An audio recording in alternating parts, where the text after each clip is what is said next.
I never thought moving to a quiet street in a small Florida suburb would change my life, but sometimes life has a funny way of throwing things at you when you least expect it. It was supposed to be a fresh start. No friends, no past baggage. Just me and the hope of something new. Crestfield Avenue was calm, houses lined up in neat rows, lawns freshly trimmed, and neighbors who waved at you but never really stopped to talk. When I moved into my new home 3 months ago, I thought I was escaping the mess I'd left behind. A dead-end situationship, a man who couldn't love me in the way I needed. He wasn't bad. He just couldn't give me what I wanted, what I deserved. I didn't want much, really. I just wanted to be seen, to feel like I mattered to someone. But that feeling of being seen, that's where I thought I'd failed. That is, until I saw him. Jay. He was tall, dark, with muscles that seemed to define every movement. The kind of guy who didn't need to try hard to catch attention. He was always shirtless when he watered his plants, like some kind of model in a cheesy romance movie. I'd watch him through my blinds, pretending I wasn't interested. But the truth was, every time he walked past my window, my heart would race just a little faster. His presence was a force impossible to ignore. At first, I thought it was just a casual thing, a harmless attraction. But the more I saw of him, the more I realized it was different. Every time I caught his eye, there was a moment, just a moment, where something passed between us. His lazy wave as he jogged by, the way his gaze lingered just a second too long. It made me wonder if maybe, just maybe, he felt something too. One night, as I was trying to fix a kitchen cabinet that had come loose, I knocked on his door for help. It wasn't a big deal, just a hinge I couldn't figure out. But when he answered, shirtless as usual, his calm smile told me he knew exactly what was about to happen. He didn't speak much, just moved behind me to fix the cabinet. His chest brushed against my back, and I felt a jolt of heat. My body responded in a way that both scared and excited me. "Everything good?" he asked, his voice low and smooth. I nodded, a little too quickly. "Yeah, thanks."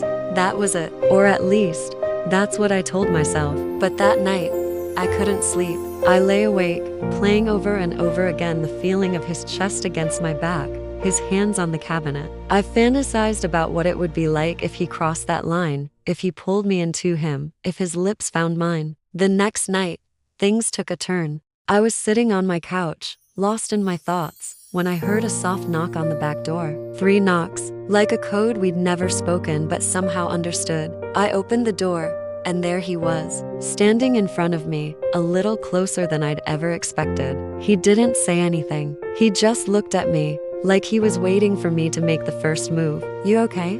I whispered, unsure if I was ready for whatever this was about to become. "Are you going to let me in?" His voice was rough, almost a challenge. I stepped aside without saying a word. What followed was nothing short of a whirlwind. 1 minute, we were standing in the doorway. The next, we were tangled in the sheets. His touch was urgent, desperate, as if this was something he couldn't control either. But the strange part, it didn't feel like just physical desire. It was something deeper, something unspoken. A need to feel wanted, not just in the moment, but in a way I hadn't felt in a long time. It was messy, it was reckless, and it was the last thing I'd ever expected to happen. That night, he left before the sun came up. No promises, no words, just the weight of his absence. I should have felt empty, used even, but all I felt was the rush of what had just happened, and the fact that, even though he left, I wanted more. I wanted to feel it again. As I lay in bed that morning, the silence of the empty house pressing in on me, I couldn't help but wonder, was this just a one-time thing? Or was it the beginning of something far more complicated? The days that followed felt like a blur. I woke up to an empty house, my mind tangled in what had happened. I kept telling myself it was just a moment, a fleeting escape from the loneliness I'd been running from. I hadn't expected it to be anything more. Yet, every time I caught myself thinking about it, I felt that pull, like an invisible thread that kept me tethered to something I knew I shouldn't want. The knock came again that night. 3 soft taps. There he was, Jay. This time, his gaze wasn't just casual, it was intense, almost as if he were measuring me. The silence between us wasn't awkward, though. It was almost familiar, like we both knew what was coming next, but neither of us wanted to acknowledge it. "You good?" he asked, his voice soft, but there was an edge to it. I nodded, swallowing the knot in my throat. "Yeah, you?" His eyes lingered on me for a moment before he stepped inside. No words, no explanations. It was like we both knew why we were here, and so we fell into the same rhythm again. No promises, no small talk, just a connection so intense it seemed to burn away everything else. It was like our bodies knew each other's movements by heart, and for the second night in a row, the world outside stopped existing. There was no past, no future, just the now, just the heat of the moment. When he left this time, it was different. He didn't rush out the door. He stood by it for a moment, eyes on the floor, as if struggling with something he couldn't quite say. I could feel him pulling away, but I didn't want to ask why. I didn't want to ask questions that would force him to explain what this was. He turned, his lips parting to speak, but he didn't. And before I could ask him to stay, he was gone. And just like that, I was left standing in the middle of my empty living room, heart pounding, trying to figure out what this was. Was it real? Or was I just a temporary escape for him? A distraction from whatever mess he had in his own life? That night, as I lay in bed, I heard it again, 3 soft knocks on my door. My heart skipped a beat, but I didn't rush to answer it this time. I stayed still, hoping he'd just leave. But the knock came again, and then a voice, his voice soft, almost pleading. "Are you going to let me in?" I didn't answer him right away. I couldn't. The tension in the room was thick, almost suffocating. For a moment, I just listened to the sound of my breath, unsure of what to do. The knock had been different this time, softer, slower, like he wasn't sure if I'd still open the door. Maybe he was testing me,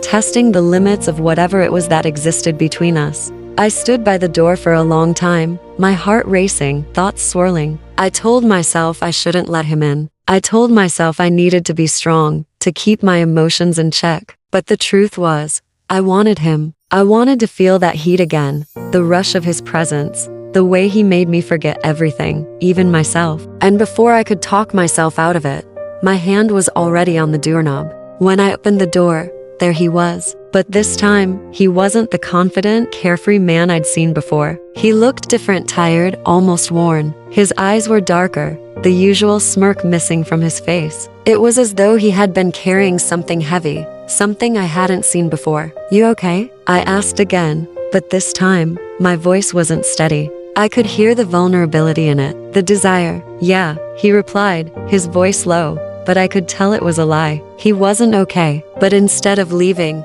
he stepped inside. No words, just the weight of his presence filling the room. The silence between us was different this time. It wasn't charged with lust. It was filled with something else, something unspoken. I closed the door behind him, and before I even knew what was happening, we were kissing again. But this time, it wasn't just the frantic, desperate kind of kiss from before. It was slower, softer, like he was trying to read me, to understand what was happening between us. We didn't rush to the bedroom this time. This time, we stayed in the living room, the floor cool beneath our feet. Our clothes came off slowly, carefully, as if each touch, each kiss was being examined, weighed. It felt different. The urgency wasn't there, but the intensity was, and that intensity, that craving, was the same as it had always been. When we were done, he didn't leave immediately. He didn't pull away. For the first time, he stayed close, his body still pressed against mine, his arm wrapped around me.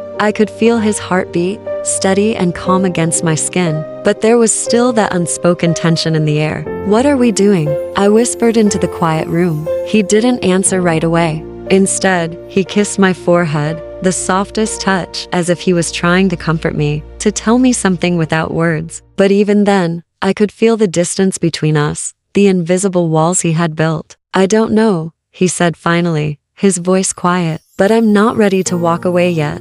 I didn't know what that meant, but I knew one thing: I wasn't ready to let go either. The question remained, was this just a momentary escape, or was I falling for someone who would never be able to stay? The next few days felt like a strange limbo. I kept replaying, for all the closeness we shared, there was still so much I didn't know about him, about his life, his past. What was he really running from? Why did he come to me, of all people, when it was clear he didn't want anything more? I thought about him a lot, too much really. Every time I saw his car parked in the driveway next door, my heart would skip a beat.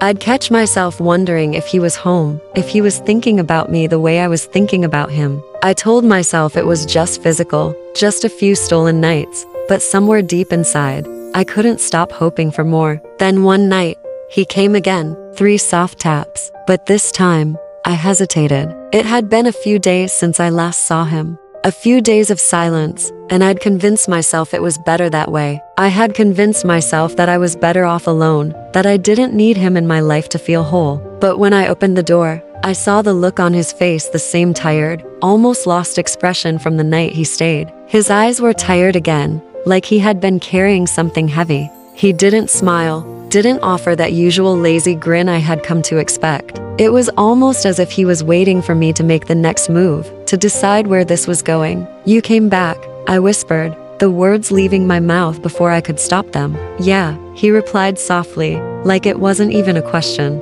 "Can we talk?" I didn't know what to say. What was there to say? What was there to explain? But I stepped aside and let him in, my heart pounding in my chest. The air between us felt heavier now, charged with the tension of unspoken words. We sat in silence for a moment, each of us searching for the right thing to say, but neither of us spoke. It wasn't awkward, but it was intense, like the calm before a storm. "I don't know what this is," he said finally, his voice low, his words coming out slowly, like he was trying to piece them together. "But I can't stop thinking about you." That made my heart stop. I didn't know what I had expected him to say, but it wasn't that. It felt too raw to honest. And yet, I couldn't help but feel a flutter in my chest, a spark of hope that maybe he was feeling something too. "I don't know what this is either," I admitted, finally meeting his gaze. "But I'm scared. I don't know what I'm doing anymore." He reached out and took my hand, his grip warm and firm. "I'm scared too," he said, his voice barely above a whisper. "But I don't want to walk away from this." For the first time, I saw vulnerability in him, something I had never seen before. It made me realize how much we were both holding back, how much we were both afraid of what this connection could mean. But as the silence settled around us, one question hung in the air: what if we were both too broken to be what each other needed? The days that followed were a blur of uncertainty. Every time he came over, I felt the pull between us intense, electric, impossible to ignore. But each time, there was that nagging voice in the back of my mind, telling me that this wasn't real. It couldn't be. He came to me when he was lonely, when he needed an escape. But what about when he didn't need that anymore? What about when the night was over, and the light of day would remind us that we were two people with very different lives? We danced around each other, both scared to push the other too far, but never able to stop. I didn't want to be just his midnight distraction, his temporary fix. I wanted something more, something real. But every time I tried to ask for more, to reach for that intimacy that went beyond the physical, he pulled back. One night, as I made dinner for myself, I heard him again, the soft, unmistakable knock on my back door. I froze. For a moment, I thought about not answering, about ending this cycle before it got any deeper. But I couldn't. I was too far gone. I opened the door, expecting the usual tired look, the usual hesitance. But this time, his face was different. His eyes were darker, filled with something I couldn't quite read. And before I could ask, he stepped forward, closing the door behind him. "You okay?" I asked, but my voice shook, the fear of the unknown creeping in. He didn't respond right away. Instead, he looked at me, as if deciding whether to say something he knew would change everything. "I've been thinking about this a lot," he said slowly. "I don't know what I want from you. I don't know what I want from this." The words hung in the air, heavy with the weight of the truth. It wasn't what I wanted to hear, but it was what I needed to hear. He wasn't ready to give me anything more, and I had known that, deep down, all along. I had just hoped that maybe, somehow, he would see me differently. But now, standing there, I realized that we were both just stumbling through this, both of us unsure of what we needed. "I get it," I whispered, my heart breaking in ways I didn't know were possible. He wasn't ready for me, and the realization hit harder than any of the moments we'd shared. "I'm not asking for more," I said, though the words felt like a lie. "I just want to know if there's something real here or if it's just this." He stepped forward, his hands on my arms, his touch both gentle and firm. "I don't know," he admitted. "I'm not ready to promise anything I can't keep." I closed my eyes for a moment, trying to steady my breathing. I wasn't ready to hear the truth. I didn't want to accept it, but deep down, I knew he was right. There was no future here, not with him, not with the way we were caught in this cycle of need and avoidance. I wanted to push him away, tell him to leave and never come back. But I couldn't do that. Not when I still felt so drawn to him. Not when I still craved the warmth of his touch. Instead, I took a deep breath and whispered, "Then what happens now?" His answer came in the form of a kiss, slow, gentle, but full of an ache neither of us could deny. But as his lips touched mine, I realized I had no idea what this would cost me. The kiss lingered longer than it should have, and for a moment, everything else faded. There was no uncertainty, no brokenness, just the heat of his lips on mine, and the way his hands gently cupped my face as if he were memorizing every detail. But as the kiss ended, reality hit me harder than anything else. I pulled back slightly, my breath shaky, trying to find the words that would make sense of everything I was feeling. But there were no words, not for what we were or what we weren't. He stepped away, his eyes searching mine, filled with that same unreadable expression. I'm not the guy you need," he said quietly, his voice tinged with regret. "I'm not ready for this, for any of this." And there it was, the truth I'd been avoiding. The truth I already knew but didn't want to admit. He wasn't ready for anything, and as much as I hated to admit it, neither was I. Not like this. "I don't need you to be someone you're not," I whispered, my throat tightening as I tried to hold back the flood of emotions threatening to spill over. "But I can't keep pretending that this, whatever this is, doesn't matter to me." He took a deep breath and nodded slowly, his gaze shifting to the floor. The silence between us stretched out, thick and suffocating. For the first time, the air felt heavy with all the things we had left unsaid. I could feel the distance between us growing, the walls he had built around himself becoming more real. "I think we should stop," he said, his voice barely audible. I felt my heart drop, but deep down, I knew it was coming. I had known it all along. This was never going to be more than just a fleeting moment, something temporary. And as much as I wanted to deny it, I couldn't. Not anymore. I nodded, my chest aching, my stomach twisting with the sting of reality. "Yeah, I think you're right." We stood there in silence for a few more moments, neither of us moving, neither of us sure of what to say next. I wanted to ask him to stay, to tell him that I wasn't ready to let go, but the words caught in my throat. I wasn't too sure I wanted to keep holding on to something that would only hurt me in the end. Finally, he turned to leave. I stood frozen, watching him walk toward the door. As he reached the handle, he paused for a moment and looked back at me, his expression torn. "I'm sorry," he said, his voice thick with emotion. "I never meant to hurt you." And with that, he was gone. As the door clicked shut behind him, I collapsed onto the couch, feeling the weight of everything crush me all at once.